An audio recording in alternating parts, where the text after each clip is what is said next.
धाकड़ खबर, बेखौफजुमा बेबाक अंदाज।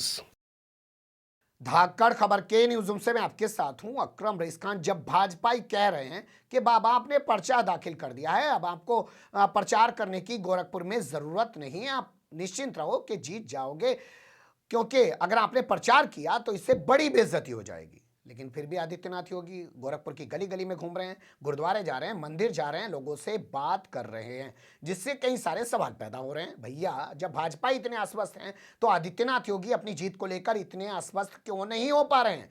क्या उनको कोई डर लग रहा है? और उनको जो डर लग रहा है वो आखिर क्या डर है? इस पूरे घटनाक्रम को कैसे देखा और समझा जा सकता है, यही एक रिपोर्ट आपके सामने रखने जा रहा हूं। इधर उधर की कहानी को छोड़ देते हैं, शुरुआत करते हैं खबर की।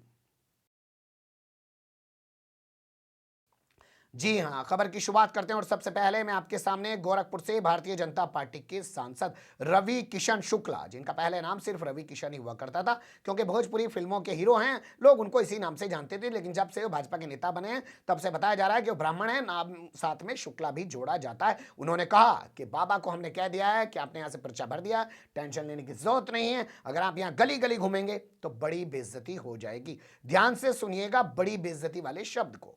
बहुत अच्छा, महाराज जी की बोली कि खाली पर्चा भर के चल दिया, आप यहाँ प्रचार नहीं करना, बड़ी बेइज्जती होगी, आपको लाखों वोट से जिताने का काम। इतना तो हम बता दें आप 24 के सभी दर्शकों को कि उत्तर प्रदेश के इतिहास में कितनी बड़ी जीत नहीं होगी जो महाराज जी की होने वाली है। सुन लिया आपने, तो रवि किशन कह रहे हैं कि बड़ी बेइज्जती हो जाएगी। लेकिन फिर उसके बाद क्या तस्वीरें आ रही है देख लीजिए। कुछ खबरें जो छपी हैं पहले वो आपके सामने रखता हूं, फिर उसके बाद कुछ विजुअल्स, कुछ वीडियो आपके सामने रखने की कोशिश करूंगा। जैसे इस खबर को देखिए, इस खबर में कहा जा रहा है कि आदित्यनाथ योगी ने गुरुद्वारे में मत्था टेका, मंदिर पहुंचे, लोगों से मुलाकात की, गली गली जाकर डोर टू डोर लोगों से वो बात कर रहे हैं। इसके अलावा ये तमाम खबरें जो हैं इसी तरीके से इसी क्रम में छपी हैं, जो दिखा रही हैं कि आदित्यनाथ योगी भाजपा के सांसद की नहीं सुन रहे हैं, और वो भी ब्राह्मण सांसद की नहीं सुन रहे हैं। जब ब्राह्मण के मुख से निकल गया कि बाबा आप यहां प्रचार मत करो, आप जीत जाओगे, बड़ी बेइज्जती हो जाएगी, आप यहां प्रचार कर रहे हैं, करेंगे तो बड़ी बेइज्जती हो जाएगी, अगर आप यहां प्रचार करेंगे तो। फिर भी आदित्यनाथ योगी प्रचार कर रहे हैं, तो सवाल यह पैदा होता है कि आदित्यनाथ योगी ऐसा क्यों कर रहे हैं। लेकिन अब कुछ तस्वीरें आपके सामने पहले रख देते हैं कि आदित्यनाथ योगी का प्रचार किस तरीके से चल रहा है, देख लीजिए।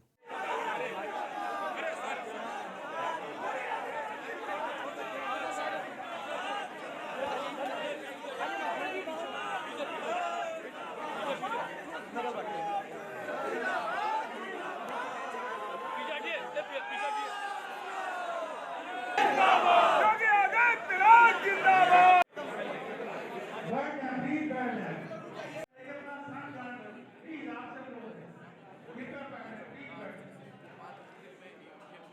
देख लिया आपने, कुल मिलाकर प्रचार किया जा रहा है। ये प्रचार परसों नामांकन के फौरन बाद शाम में किया गया, कल सुबह किया गया। वैसे आज की खबर आपने देख ली होगी, घोषणा पत्र जिसे वो संकल्प पत्र कहते हैं वो जारी किया जा रहा है। उस पर हमारा फोकस नहीं है, हमारी खबर जो है हम वहीं रहना चाहते हैं। सवाल पैदा होता है कि आदित्यनाथ योगी आश्वस्त क्यों नहीं है, उन्हें क्या डर सता रहा है? तो खबर के अगले हिस्से में उन चीजों पर गौर कर लेते हैं।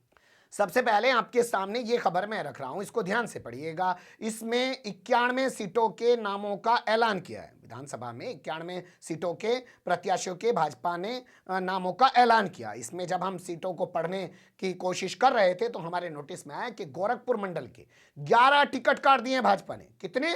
11 टिकट गोरखपुर के, जहां से आदित्यनाथ योगी 5 बार के सांसद रहे हों, पहली बार वहां से विधानसभा चुनाव लड़ रहे हों, और वो भी मुख्यमंत्री के रहते हुए चुनाव लड़ रहे हों। मुख्यमंत्री के तौर पे ही तो हैं वो, बाद में मुख्यमंत्री वही बनेंगे, चुनाव लड़ रहे हैं। फिर भी भाजपा वहां से 11 लोगों के टिकट काट रही है और आदित्यनाथ योगी को वापस गोरखपुर भेज रही है। तो लगता है कि भाजपा को डर है एंटी इनकम्बेंसी का। जी हाँ, एंटी इनकम्बेंसी का भाजपा को डर है, इसलिए 11 लोगों के टिकट इस इलाके के अंदर काट दिए गए। और आदित्यनाथ योगी इस बात को जानते हैं, इसलिए वो गली गली घूम रहे हैं। इसके अलावा दूसरी तस्वीर देखिए, ये हैं चंद्रशेखर आजाद, जो भीम आर्मी के मुखिया हैं, आजाद समाज पार्टी के मुखिया हैं। इन्होंने ऐलान कर दिया है कि गोरखपुर की सदर सीट से आदित्यनाथ योगी के खिलाफ चुनाव लड़ेंगे। अभी तक जो इन्होंने ऐलान किया, उसके बाद बहुजन समाज पार्टी ने कोई प्रत्याशी यहां से नहीं उतारा है, समाजवादी पार्टी ने भी कोई प्रत्याशी यहां से नहीं उतारा है, और जहां तक हमारी जानकारी है कांग्रेस ने भी अभी तक कोई प्रत्याशी यहां से नहीं उतारा है। अगर ये तमाम पार्टियां प्रत्याशी नहीं उतारती हैं और चंद्रशेखर को सामने फाइट में रखकर आदित्यनाथ योगी के सामने चुनाव लड़ती हैं तो शायद आदित्यनाथ योगी की मुश्किलें बढ़ सकती हैं। इसलिए आदित्यनाथ योगी रविशंकर की बात नहीं सुन रहे हैं कि यार ये तो फिल्मी आदमी है, ये तो फिल्मी डायलॉग बोल रहा, नु क्या बाबा जी जाओ, बाबा जी कैसे चले जाओ, अगर मैं यहीं हार गया तो कितनी बुरी दुर्गत हो जाएगी, उससे बड़ी बेइज्जती क्या होगी। जो ये बेइज्जती कह रहा वो कोई बेइज्जती थोड़ी है। गली गली में घूमूंगा, लोगों से मिलूंगा, कम से कम वोट मांगूंगा, वोट मिल जाएंगे तो इज्जत तो बची रह जाएगी। इसके अलावा जो डर भारतीय जनता पार्टी को लग रहा है वो ये कि पूरे पूर्वांचल में भारतीय जनता पार्टी के खिलाफ एंटी इनकम्बेंसी बन गई है। ओम प्रकाश राजभर के अखिलेश यादव के साथ आने की वजह से वहां पे जबरदस्त जो ओबीसी कम्युनिटी थी, पहले 2017 में बीजेपी के साथ आ गई थी, 2014 में भी बीजेपी के साथ रही थी, 2019 में भी काफ़ी हद तक बीजेपी के साथ रही थी। इस बार वो कम्युनिटी बीजेपी के साथ नहीं जा रही है, उसका भी डर लग रहा है। इसलिए आदित्यनाथ योगी को अयोध्या से नहीं लड़ाया गया।